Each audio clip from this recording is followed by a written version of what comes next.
This story begins with Xiang Ye, who blames himself for not having friends and not having parents who worries for him. Tired of playing, he goes to sleep. But when he opens his eyes, he sees a horn girl and he asks what is she doing in his house. But she says that she is not in his house, so he takes a look around and he thinks he is hallucinating. Xiang Ye notices the other people and realizes that he has been sent to another world. And the girl asks the priest if he really is the true prophet.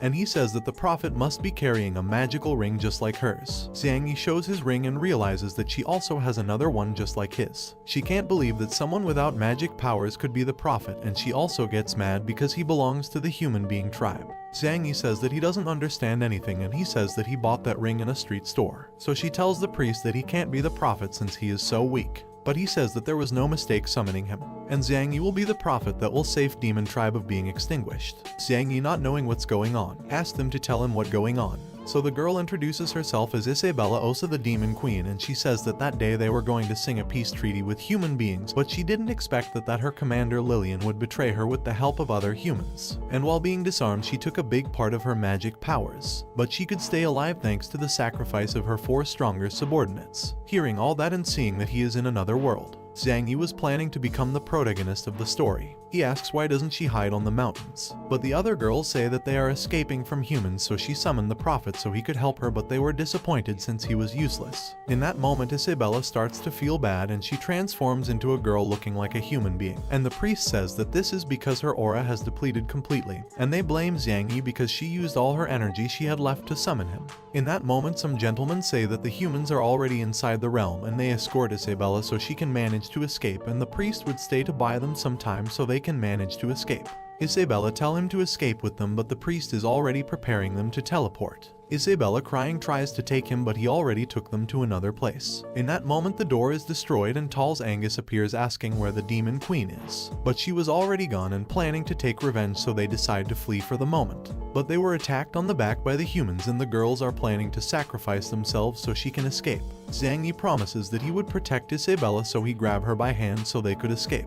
But she wanted to stay and fight and die with them. Xiang Ye says that she does that, their sacrifice would be in vain. So Isabella, crying, sees from afar how everyone dies so she could escape. On their way, they come across with some human knights, and Isabella gets off Xiang Ye's hand and she attacks the knights for killing her subordinates. Xiang Ye stops her and apologizes, and a knight says that he heard that demons used to wash human beings' brains. They were planning to kill them because they thought they were working for the demons. But Xiang Ye on his knees says that they are not working for them and they were not brainwashed. Isabella wanted to kill him for making her kneel before a human being, but he says that by doing that they could survive, so then they could take revenge. But the knight wanted to kill them anyways so he could get a reward. But there is that guy who stops him and orders him to go with his squadron. A knight, noticing that he was the white squadron leader, didn't want to listen, but being a leader he had authorization to kill. Then the others, noticing that, they decide to escape.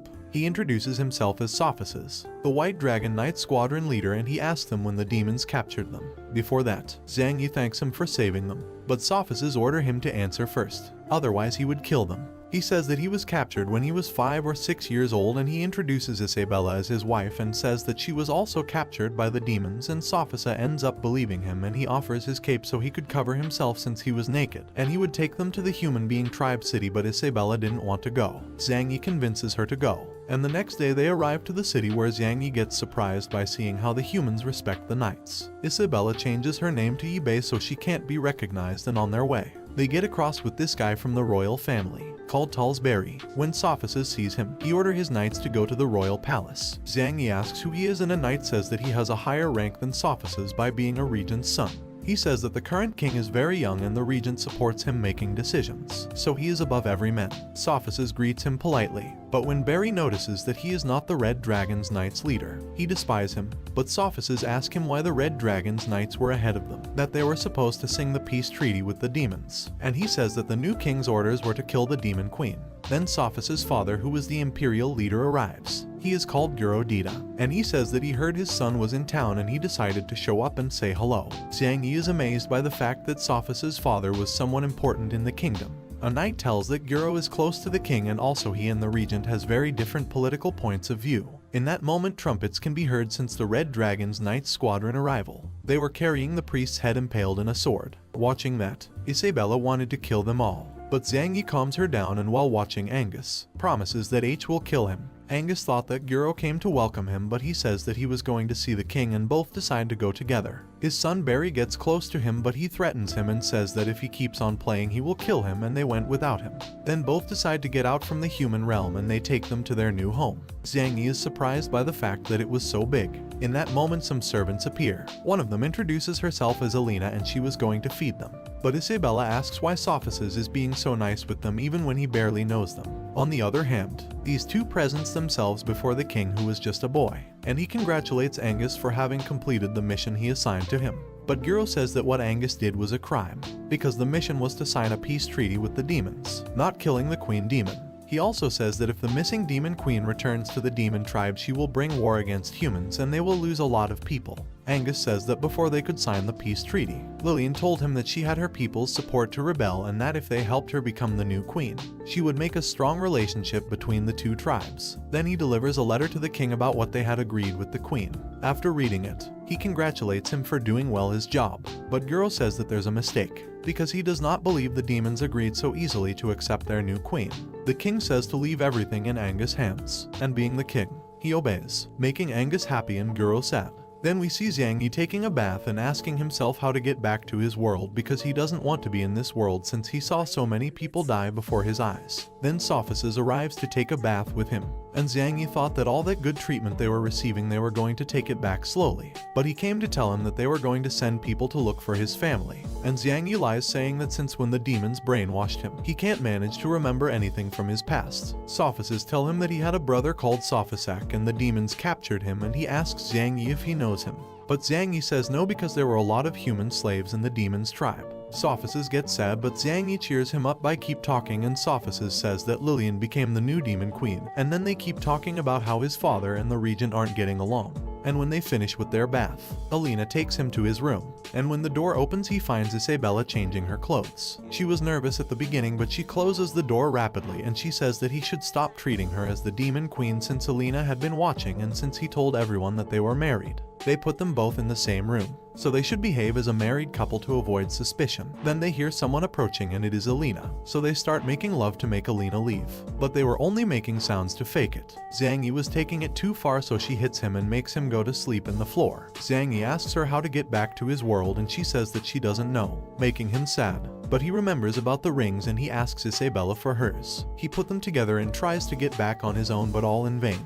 On the other hand, Alina finds Sophices and he tells her not to interrupt Isabella and Xiang Ye. Alina asks why is he helping them, and he says that when he knew Xiang Ye he felt a familiar connection and he thought he was his lost brother since he resembles so much. Alina says that she was happy for him since she hadn't seen him smile in a long time. Sophices throws her in bed and as reward he ends up making love with her. The next day Xiang Ye wakes up and Alina gives him new clothes. She realizes Isabella is not here, so she goes outside and tries to find her. She found Sophices training with his bow on her way and she is amazed about how good he is. Then she saw Isabella as well practicing and she is blown by how good she is. She lost her powers but not her abilities. Then Sophices invite them to eat, but Xiang Ye wanted to leave the human kingdom and says that he doesn't want to bother. Sophices say that there is no problem, that they can stay and live in his mansion forever, but Isabella says that they want to manage by themselves and they didn't want to bother anymore. Sophices say that they cause no trouble and he can find a job for them in the kingdom, but Isabella says that she rather goes back and work for the demon tribe than working for them. In that moment we see a story when the humans were terrorized before because they were weak. Then tired of that, they reached out a powerful dragon to protect them.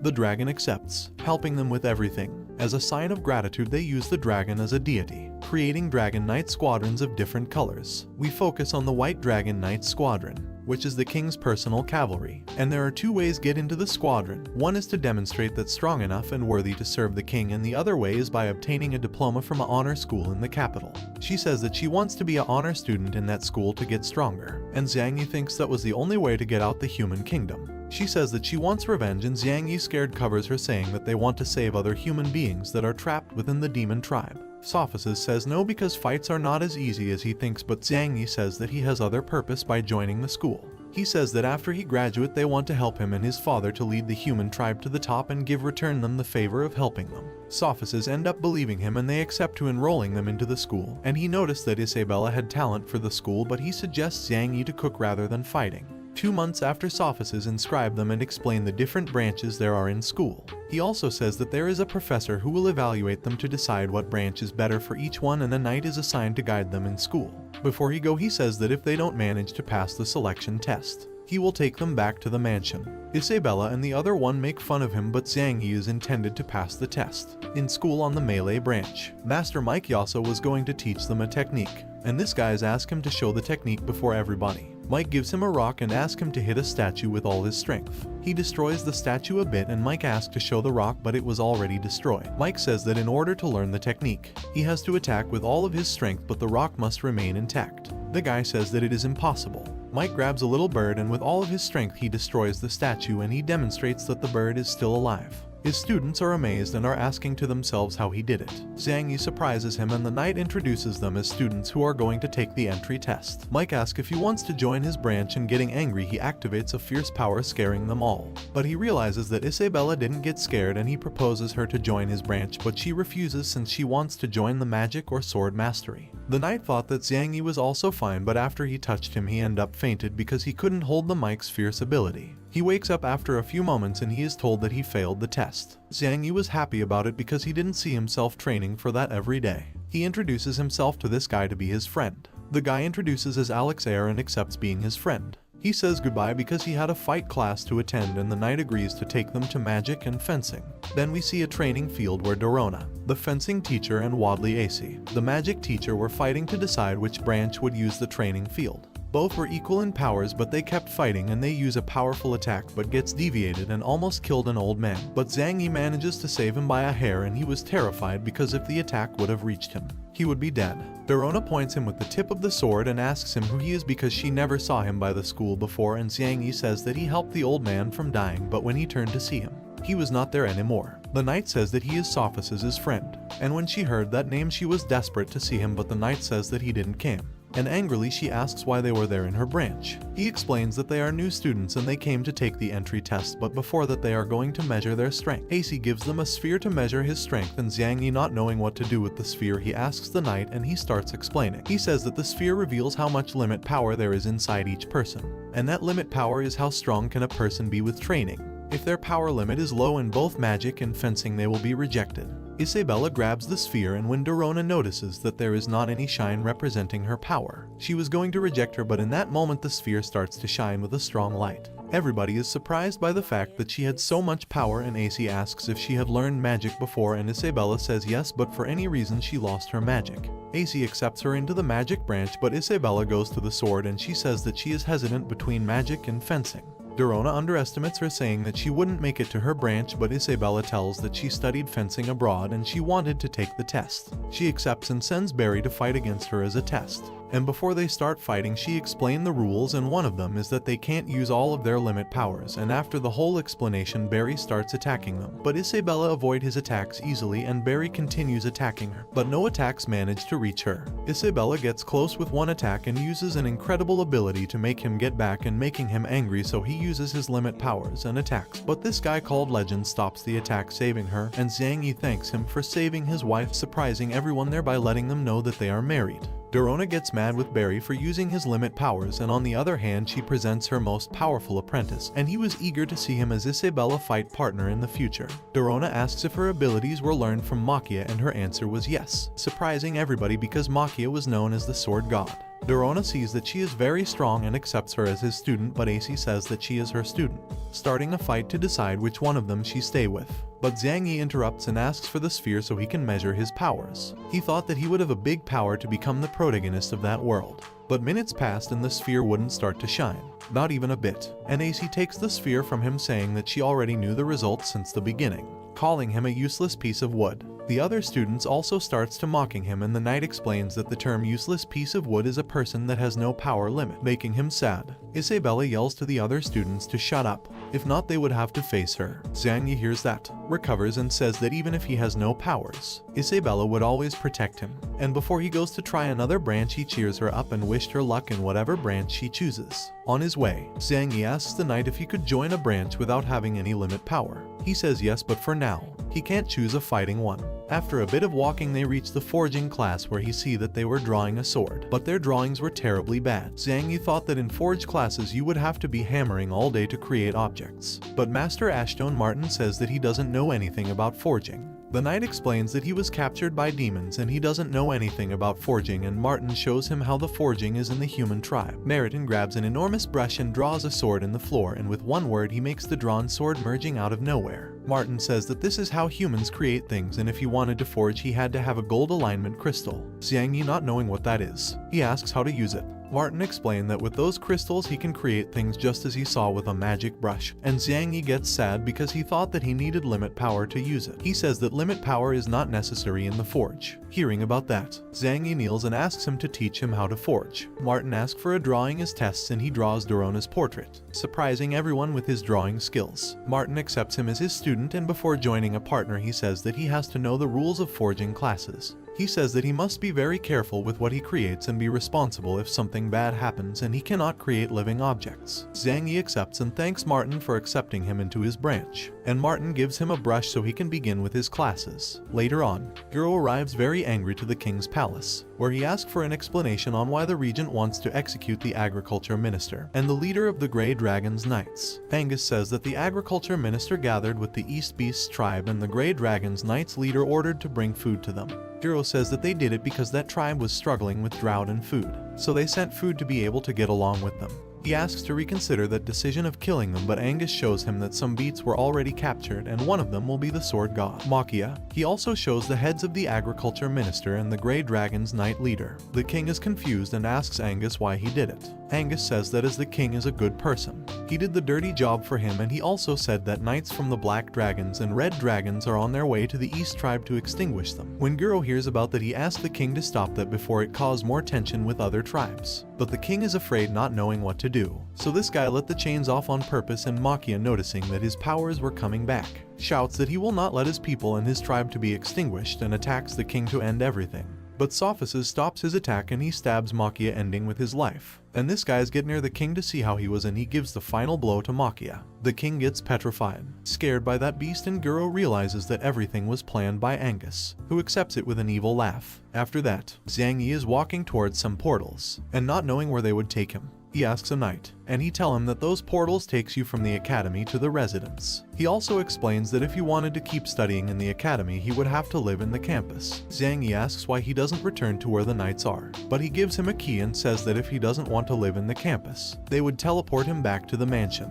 But if he wants to live there, the knight would live with him. Xiang Ye is a thankful act. He will try to find Sophices' brother when he get back to the demon tribe. On the other hand, we can see Sophices with Guro going to the king to try and make him reconsider some things when making important decisions. When they arrived, a knight told them they already knew they were coming, but the king orders were that only him and Guro could be in the room. Guro tell him to wait outside, getting in alone, and Sophices had a bad feeling about letting him in alone. Guro called the king, but he wasn't there, and Angus appears from the shadows and says that he sent the king to practice archery. Guro knew that this conversation will not end well. Sophices was still waiting for his father, and this guy called Sato appears and talks about the Withered Dragon's Knight squadron should be led by the king, but being just a child, that power had to be passed to the regent. In that moment, Sophices realizes that something wasn't right, and after seeing the knights he was planning to enter the room, but Sato stops him. Sophices with a sword in it asks what will they do to his father. Nothing, says Sato, because Angus is inside and he is making him see the true state of the capital. Sophices asks more questions, but Sato leaves. On the other hand, Xiang Ye decided to stay in the North Campus, and when he opens the door, he finds Isabella changing clothes again, but she doesn't care since he already saw her before. Isabella talks about how good they are treating them in the academy, but Xiang Ye suggests escaping the academy, but she refuses because the academy controls their students very well, and they would notice that they are not in the room. She explains that the academy has a magic field surrounding it, and in her state she would not be able to break it. Xiang Ye asks her for another plan, and she says that they must wait until she gets stronger in the academy. She also said that the demon tribe only accepts strong people as leaders, not somebody weak, and she gets sad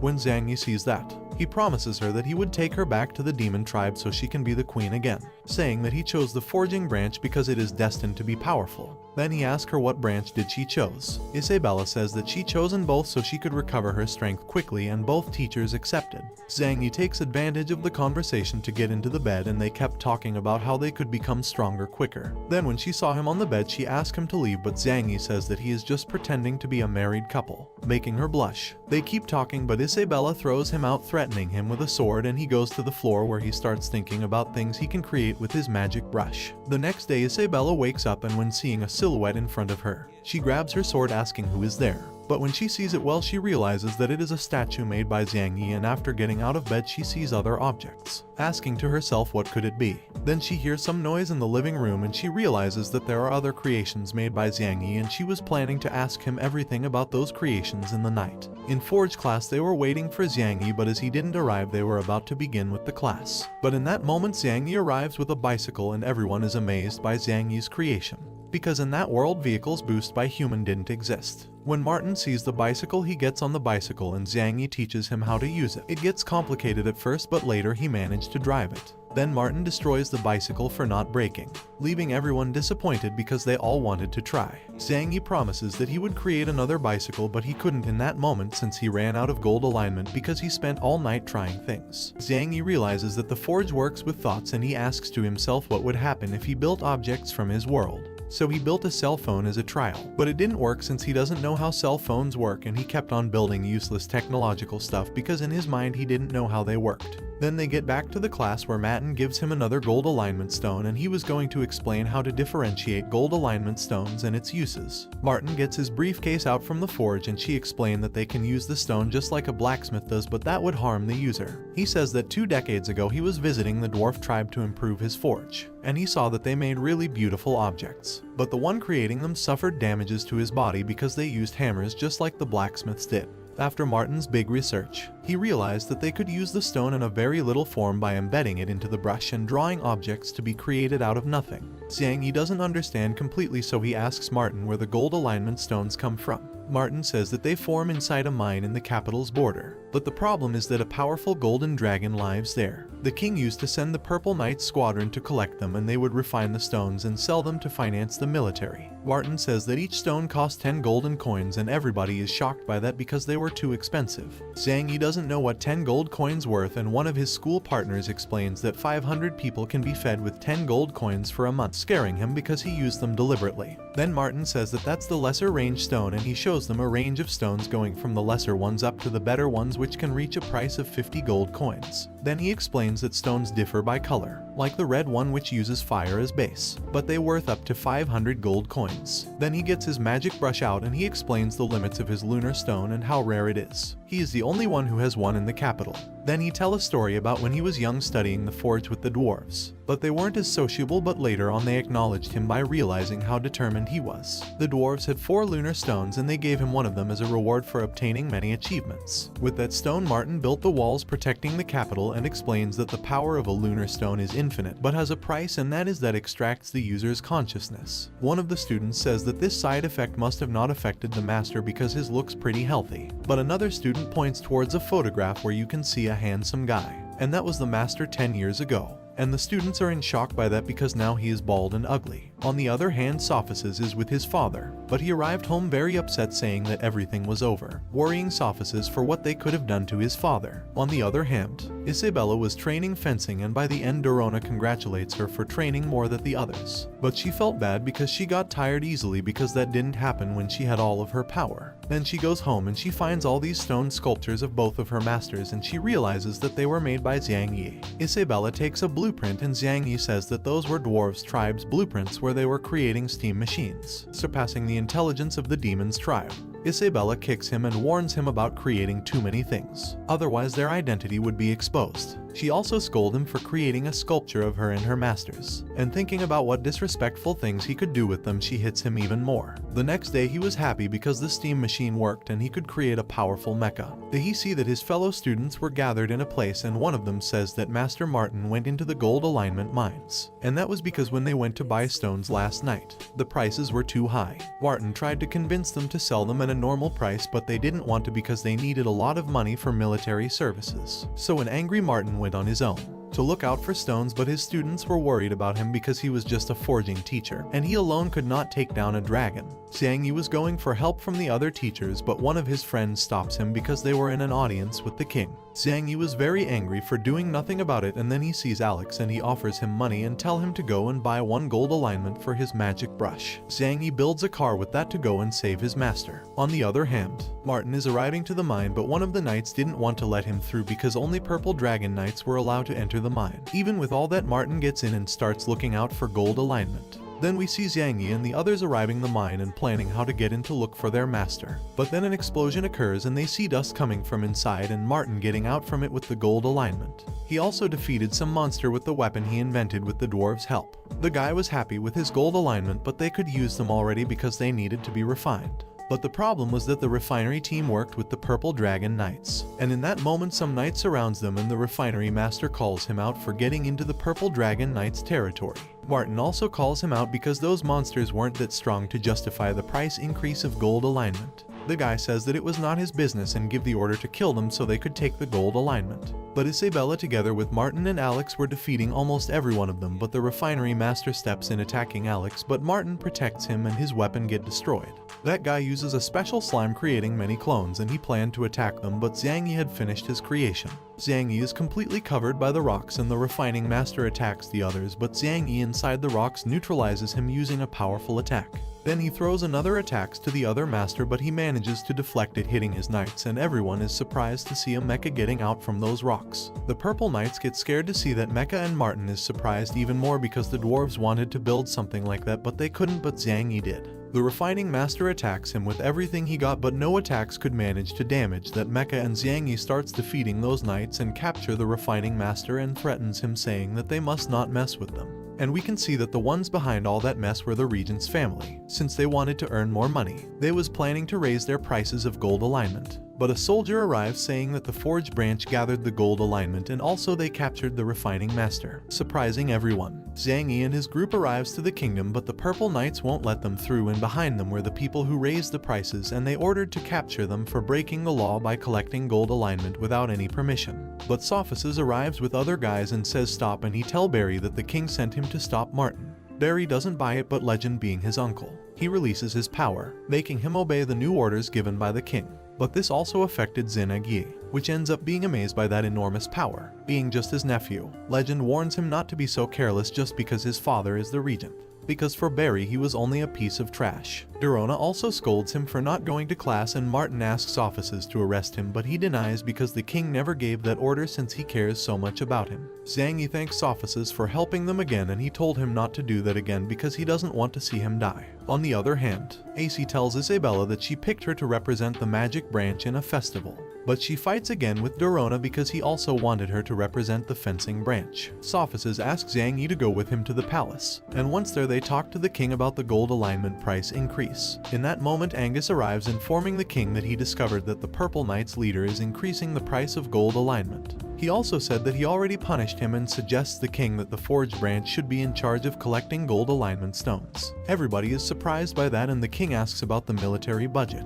But at the moment he suggests that the White Dragon Knights should handle it. Xiang Ye asks to himself why Angus is helping them, and the king accepts those suggestions. And he asks a favor to Martin, to build an arena in 10 days for the upcoming festival. When getting out, Sophices ask Angus why he helped them, and he says that he did it because he is a very important general. Then they continued talking, and Angus says that he helps the king making decisions to make the empire get better because the king is very young to make important decisions. Sophices say that he shouldn't take advantage of his power, making Angus angry. Angus then asks Sophices if his father didn't tell him anything about what they talked the last night. When Sophices remembers that, he asks him what did they do to his father because he arrived home very upset.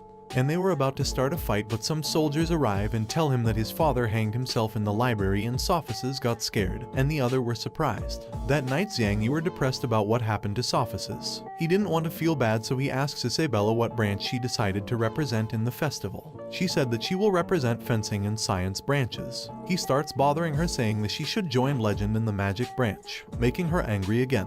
The next day Guro's body is getting buried. Isabella and Xiang Ye wanted to help Sophices taking revenge against Angus, but Dorona says that it was pretty difficult because Angus is the most powerful human, and when he was young he was the only one who could hurt the ancient demon king. Sophisis says that he wasn't his biological father, and then he starts to talk about his past when they were very poor, but he was very happy living with his parents. But one night the village was attacked and his real father was killed protecting the village. But yet his death was in vain. Sophisis found his parents' bodies but not his brothers, and some days later he found out that he was sold to the demon's tribe.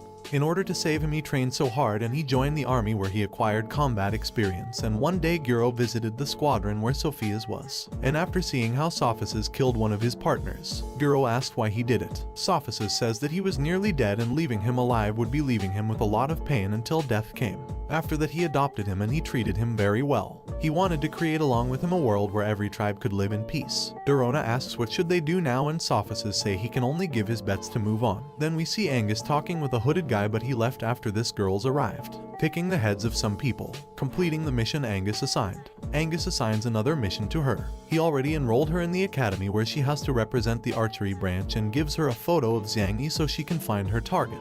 The next day, the forging branch goes to the old royal arena to rebuild it with the help of Mike and AC. Both of them destroys the arena completely and gathered all the debris so it is easier to rebuild. Martin thanks them. Xiang Ye watches Alex and asks to himself if he has a lot of money since he works carrying forging material. Martin says that he works to sustain his family economically while he studies. And Alex proposed himself to win the festival to obtain money and send it to his family. Xiang Ye asks how much the champion gets, and the Four Eyes says that the winner takes 1,000 gold coins and also a trophy made out of solid gold. He also says they can get the rank of military commander after graduate from the academy, and he gets happy because with that rank he could get out the empire and go back to the demon tribe. While they are rebuilding the arena, Xiang Ye's superiors arrive to help them because they owe so much to Master Martin. Then Martin introduces them as their new teachers who will replace him during 10 days so they could be ready for the festival. Since Forging Branch always finished last every year, they would have a special training so that would not happen again. On the other hand, Legend was practicing his magic, which was very powerful, and after seeing that, she was pretty confident that she would get first place thanks to him. On the other hand, Isabella was also training, but she has an illusion where she sees her subordinates' bodies who sacrificed for her, and there the demon queen presents herself, making her remember that everything was her fault by wanting to sing a peace treaty with the humans. She also argues about why she trusted in Lilian.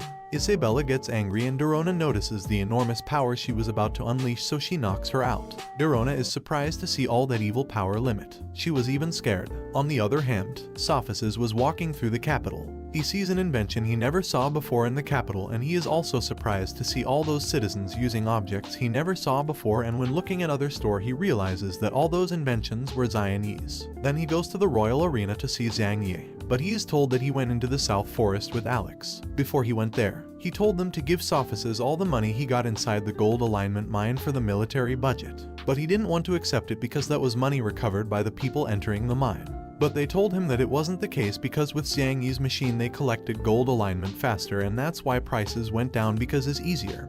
And that's why also home prices went down. Sophisis gets happy by the fact that Xiang Ye is making the empire a place where others can live happily without feeling the pressure of money. On the other hand, Xiang Ye and Alex arrives to the South Forest where they found useless wood. And they call it like that because that metal is extremely hard and they can't use it for anything. Xiang Ye wanted to corroborate how hard it was to see if he can create a chainsaw to cut it, but it breaks without making even a scratch. Alex asks why does he want that useless thing, but Xiang Ye says that it isn't useless just because they can't use it, but if they manage to use it, useless wood might become the empire's most valuable resource. The next day everyone is preparing for the festival, and with it the king's arrival, Sophisis announces the beginning of the festival and give the order to every branch representatives to step into the royal arena. Each one of the branches steps in, and the festival winners candidates were fencing branch and the magic branch. Xiang Ye is surprised to see only one person in the cooking branch, and they are underestimated when they stepped in because everyone thought that they were there only to make them lose time. Participant called Ninair was angry, but his master asked him to calm to avoid any trouble. After so many branches, the forging branch steps into the arena, but the other are depressed because they always finish last in the festival, and Xiang Ye tries to cheer them up, but Martin was depressed too. After every branch is inside the arena, Sophisis explained the competition rules. The festival would last for 5 days and they would be separated by category. The first one crossing the empire in 1 day, going through the locations placed around the empire, and when they get through portals they will get a coin that has a value of 10 points. There will also be 10 coins hidden through the kingdom, and the first 16 contestants with the higher points will manage to advance to a new category. He He also says that there also are dangerous obstacles in every location, and once he ended the explanation, a door appears with a very dangerous location. Everyone starts to get in and the forging branch was scared, but yet they got in, and that's where Refinery Master Yalu arrives and tell Martin to get their students' tombs ready because they won't get back alive. And this is how the first part of this manhwa ends, and if you want me to release a second part, comment with the word demon.